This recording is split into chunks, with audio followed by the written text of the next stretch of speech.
یہ بات یاد رکھو، لڑکی کا باپ اگر بر وقت لڑکی کی شادی نہیں کرتا تو اس کی ولایت ساقط ہو جاتی ہے شرعاً. لڑکی کو شریعت اجازت دیتی ہے خود سے نکاح کر لے. سمجھ میں نہیں آ رہی میرا خیال ہے بات؟ باپ ہو تو پھر باپ بن کے دکھاؤ نا، اس کی فکر کرو، اس کو کوئی رشتے آ رہے ہیں مناسب آ رہے ہیں تو کر دو اس کی شادی. مناسب رشتے آ رہے ہیں نہیں کر رہا، اپنی ایک ٹانگ اڑائی ہوئی ہے کہ میں اپنے فلانے سے کروں گا تو ڈمکانے سے کروں گا تو فلانے سے کروں گا، یا ابھی کروں گا ہی نہیں، ابھی تو پڑھے گی، ابھی تو یونیورسٹی جائے گی، ابھی تو یہ کرے گی. ایسی صورت میں فقہا کا اتفاق ہے کہ وہ باپ پھر نکاح کے حق میں باپ نہیں رہتا، کیونکہ باپ کو شریعت نے باپ بنایا تھا بچی کی خیر خواہی کے لیے، اور خیر خواہی نکاح کرنے میں ہے، نکاح کو مؤخر کرنے میں خیر خواہی نہیں ہے. اس کی مثال ایسے ہے جیسے گھر میں کھانا میں اختلاف ہو جائے، آج کیا پکے گا؟ ابا کہتے ہیں بھنڈی پکے گی، امی کہہ رہی ہیں کریلے پکیں گے، تو کیا پکے گا گھر میں؟ بھنڈی. بھئی ابا کی رائے کو ترجیح دی جائے، لیکن ابا کہہ رہے ہیں کچھ بھی نہیں پکے گا. تو بھائی پیٹ تو ہے نا، بھوک تو لگ رہی ہے. پھر آپ جو مرضی پکا لیں، پھر کریلے پکا لیں، پھر کسی سمجھدار مفتی کے پاس یہ کیس جائے گا تو مفتی کہے گا کہ ابا کو شریعت نے ابا اس لیے بنایا تھا کہ تاکہ کچھ پکے اور بچوں کی بھوک پوری ہو. تو جو فطری چیزیں ہوتی ہیں اس میں ابا ان فطری چیزوں کی تکمیل کے لیے شریعت نے ابا بنایا ان کو. تو ایسے ہی لڑکی بالغ ہو گئی، لڑکا بالغ ہو گیا، نکاح کرنا ان کی فطری ضرورت ہے، ان کی جسمانی ریکوائرمنٹ ہے. ابا کی ذمہ داری یہ ہے کہ جب بہت سارے رشتے آئیں تو ان میں سے ایک کی سلیکشن کرے کہ یہ والا زیادہ اچھا لگ رہا ہے مجھے، یہاں کرو. یہ ذمہ داری نہیں ہے کہ وہ کہے کہ نہیں، جیسے ابا کہنے اتنے سارے کھانے گھر میں پک رہے ہیں، یہ والا پکنا چاہیے، اور ابا کہیں کھانا ہی نہیں پکے گا ابھی، پھر ابا نہیں رہتے ایسے معاملے میں. جو اللہ نے اولاد کو حقوق دیے ہیں وہ حقوق کو بھی ہم ہائی لائٹ کریں گے نا. یہی تو نہیں کہ صرف اباؤں کو خوش کرتے رہیں اور بچوں کو ناراض کر دیں. جو شریعت نے جس کا جو حق دیا ہے وہ آپ کو اسے وہ حق دینا پڑے گا. بیٹا بالغ ہو گیا، تنخواہ ہے، کما رہا ہے، آپ کے خرچے پہ نہیں اپنے خرچے پہ شادی کرنا چاہ رہا ہے، باپ کو اسے روکنے کا حق حاصل نہیں ہے. ایسی صورت میں شریعت اجازت دیتی ہے کہ بیٹا باپ کو راضی کیے بغیر نکاح کر کے ابا کو بتا دے ابا شادی ہو گئی ہے. ابا کو اگر تکلیف ہوتی ہے، اس پہ روتے ہیں، بے ہوش ہو جاتے ہیں غم سے، باپ کو گناہ نہیں ملے گا بلکہ ابا کو گناہ ملے گا کہ ایک چیز سنت تھی، بچے کا حق تھا، اس پہ آپ کو اتنا غصہ کیوں آ رہا ہے.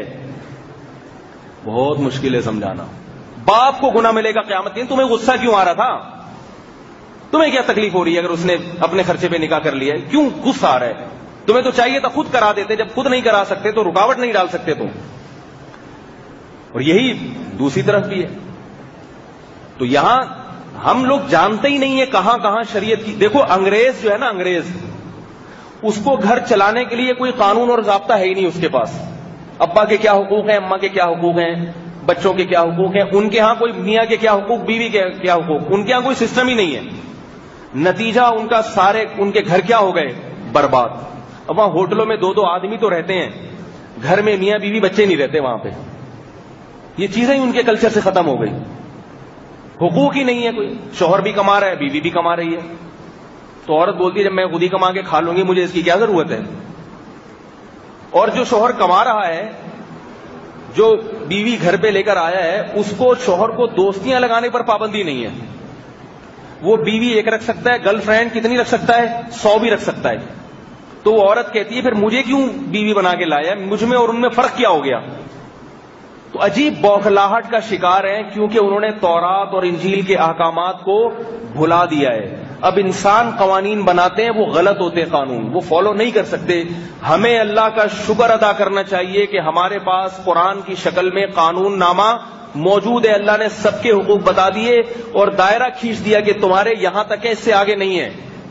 تو میرے بھائی جو والدین ہیں نا، ان کو اللہ کا شکر ادا کرنا چاہیے کہ ہمارے مسلمان بچے ہیں، اللہ نے ان پر ہمارے بہت سارے حقوق ڈال دیے، بہت سارے حقوق ڈال دیے. اب ان حقوق سے زیادہ کا مطالبہ نہ کریں، یہ ناشکری ہو جائے گی. عجیب معاملات لوگوں کے گھروں کے سامنے آ رہے ہیں. جو بچے ماں باپ کے نافرمان ہیں وہ پوچھتے ہی نہیں ماں باپ کو. تو والدین بس اتنا چاہتے ہیں کہ یہ کسی طرح سے ہمیں سلام کر لیا کرے. باپ چاہتا ہے میرا بیٹا مجھے سلام کر لیا کرے بس. ماں چاہتی ہے میرا بیٹا بس مجھے سلام کر لیا کرے، ہیلو ہائی کر لیا کرے، پوچھ لیا کرے. اتنا کافی ہے، باقی جو مرضی کرتا پھرے. اور بچہ اس کے لیے بھی تیار نہیں ہوتا.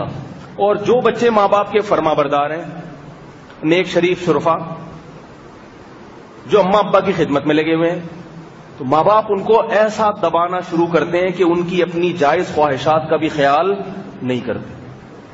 کہتے ہیں ہمیں شریف بچہ مل گیا نا، اب اس کو ہم نے نچوڑنا ہے ایسے کر کے. یہ سارے چیز میں ایک اماں کو سمجھانے گیا، ایک اماں کو، وہ میرے بیان بھی سنتی ہیں، اللہ کرے یہ والا نہ سن رہی ہو کہیں، یہ والا نہ سنے. ان کا بیٹا بڑا نیک فرما بردار، میں جانتا ہوں ان کے بیٹے کو بھی، اماں کو بھی جانتا ہوں. بیٹا نیک فرما بردار، ہر چیز امی سے پوچھ کے کرنا بھی چاہیے، ماں کا بہت بڑا حق ہے بھائی.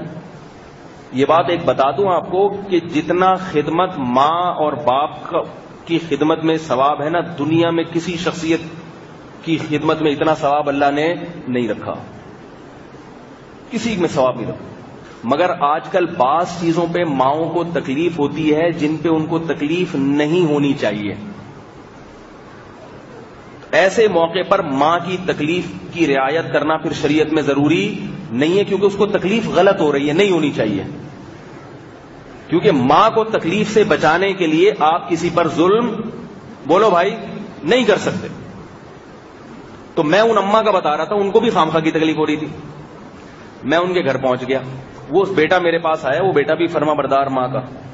آپ کو پتا ہے بیٹا میرے پاس آئے گا اماں کو سمجھانے کے لیے تو کس مقصد کے لیے آئے گا؟ آج کل جو چل رہے ہیں سسٹم، بچہ کہیں شادی کرنا چاہتا تھا اور وہ زبان بھی دے چکے تھے وہاں پہ. میں گیا، ان کی اماں کو پردے میں تھی، میں نے 1 گھنٹہ سمجھایا کہ اتنا نیک شریف بچہ ہے، اگر بیچارہ معاشقے میں مبتلا ہو گیا ہے تو آپ مان جاؤ، کر دو بیچارے کی شادی، وہاں پہ تنخواہ بھی ہے، کما بھی رہا ہے. 1 گھنٹہ میں نے بیان کیا ہے، مگر اماں ٹس سے مس ہونے کا نام. مجھے افسوس ہی ہو رہا تھا کہ بچہ نیک مل گیا، ورنہ آج کل بچے عجیب عجیب سے بھی پیدا ہو رہے ہیں. یہ شریف، میں نے ان کو بتایا کہ اتنا نیک بچہ ہے، ایک تو غلط دوستی نہیں لگا رہا اس سے ہے بھائی، اور وہ لڑکی بھی خدا نہ خواستہ کوئی بھنگن چمار نہیں ہے کہ آ کے بہت ہی گھٹیا خاندان کی ہو، آپ کے خاندان کی واٹ لگا دے، وہ بھی شریف شرفا میں سے. ایسے موقع پہ شریعت ماں کو اتنی سختی کی اجازت، بولو بھائی، نہیں دے نہیں. خیر میں نے بیٹے کو تو یہی کہا، بھائی جیسے اماں کہہ رہی ہیں ایسے ہی کر لو. لیکن بعد میں پتا چلا کہ یہ لوگ اس لڑکی کو زبان دے چکے ہیں، 1 دفعہ ہاں کر چکے ہیں. پھر میں نے اس کو کہا کہ جب 1 دفعہ ہاں کر چکے ہو، اب وہاں رشتہ توڑنا یہ شریعت کے بھی خلاف ہے. اپنی بہن کا رکھ کے سوچو، 1 دفعہ رشتہ طے ہو جائے اور خام خامے بغیر کسی وجہ کے، صرف اس لیے کہ دوسرا اس سے بھی اچھا مل رہا ہے، یہ توڑنا آپ کو غصہ آئے گا کہ نہیں آئے گا ایسے موقع پہ؟ کہ بھائی ہم سے زبان دی، ہم یہاں تیاری میں لگے ہوئے شادی کی اور آپ کو کہیں اور چکر ہو گیا تو یہاں سے ٹوپی کرا دی ہم کو. میں نے کہا اب یہ جائز نہیں ہے. کہہ رہے میری اماں کو تکلیف ہو. میں نے کہا ہونے دو، یہ شرعی مسئلہ ہے. ایسے بھی کہ ایک خاتون ہے، ہندو ہیں، اسلام قبول کیا، وہ کیا ہوا ہے کہ ایک بندے نے اس سے شادی کی. اب جب شادی کر لی تو ابا کو بہو پسند نہیں آئی. ابا نے کہا یہ نان مسلم تھی، اسلام قبول کیا تھا تو میری مرضی کی بھی شادی ہونی چاہیے. تو وہ تو ہمارے پاس آپشن موجود ہے، ہم نے کہا کر لو بھائی. اب انہوں نے ایک اور کر لی، لیکن جو ابا کی مرضی کی نہیں ہے، ابا نے کہا یہ میرے گھر میں نہیں رہے گی. مجھ سے رابطہ کیا، میں نے کہا الگ گھر لے کے دے دو. جو نان مسلم تھی، اسلام قبول کیا تو اس کو الگ گھر لے کے دو، تو ابا کے ساتھ نہ رکھ. لیکن ابا کہتے ہیں اس کے بعد جاؤ بھی نہیں، بس اس کو خرچہ دیتے رہو، باریاں پوری نہ کرو. اب وہ بندہ کہہ رہے میرے ابا کو بڑی تکلیف ہوتی ہے جب میں وہاں. میں نے کہا ہونے دو تکلیف. کہہ رہے ڈپریشن کے مریض بن گئے. میں نے کہا بننے دو، ٹھیک ہے. عدل کرنا، برابری کرنا، اس کے پورے پورے حقوق دینا، یہ آپ کی ذمہ داری ہے. خاص طور پہ کہ ایسی لڑکی جس نے اتنی بڑی قربانی دی، اپنے خاندان کو، اپنے مذہب کو چھوڑ کر اسلام قبول کیا، ابا کے کہنے پر اس کو لٹکا کے چھوڑ دو گے صرف اس لیے کہ اس کی طرف سے مطالبہ کرنے والا کوئی نہیں. اگر اس کے ہوتے نا 8-10 سالے، اس بندے کے، اس لڑکی کے 8-10 بھائی ہوتے، پھر دیکھتے کیسے حقوق نہیں ادا کرتا. اس کا صرف اللہ ہے پوچھنے والا، اور وہ قیامت میں پوچھے گا، دنیا میں نہیں پوچھ رہا. اس کو لٹکا کے چھوڑا ہوا ہے کیونکہ ابا کو پسند، یا تو ابا پہ ظلم کر رہی ہوتی، پھر ایک الگ مسئلہ ہے. تو ایسے موقع پر ابا اگر ڈپریشن کے مریض بن رہے ہیں تو اپنی ذمہ داری پہ بن رہے ہیں، آپ کے مشورے پہ نہیں بن رہے. اولاد کو ایسی صورت میں گناہ نہیں ہوگا، اس کو بیوی کا حقوق پورے کرنا اس کے اوپر، بولو بھائی، لازم ہے. ماں کو پریشانی ہو رہی ہے, وہ اس وجہ سے آپ بیوی کے حقوق نہیں ادا کر رہے, تو ماں کو پریشانی ہونے دیں, آپ کو بیوی کے حقوق ادا کرنے پڑیں گے. اسی طرح بیوی ماں کے حقوق اگر آپ ادا کر رہے ہیں, بیوی کو پریشانی ہو رہی ہے تو بیوی کو پریشان ہونے دیں. تو جو ذمہ داریاں ہیں وہ تو پوری کرنی پڑیں گی نا میرے بھائی. تو ہمارے ہاں حدود نہیں ہے کہ کس کے کہاں تک اس کا دائرہ کار ہے, ہر آدمی بالکل بے لگام ہوا ہے. اسی میں یہ ہے کہ جب کسی کو شیخ مرشد پیر بنا لیتے ہیں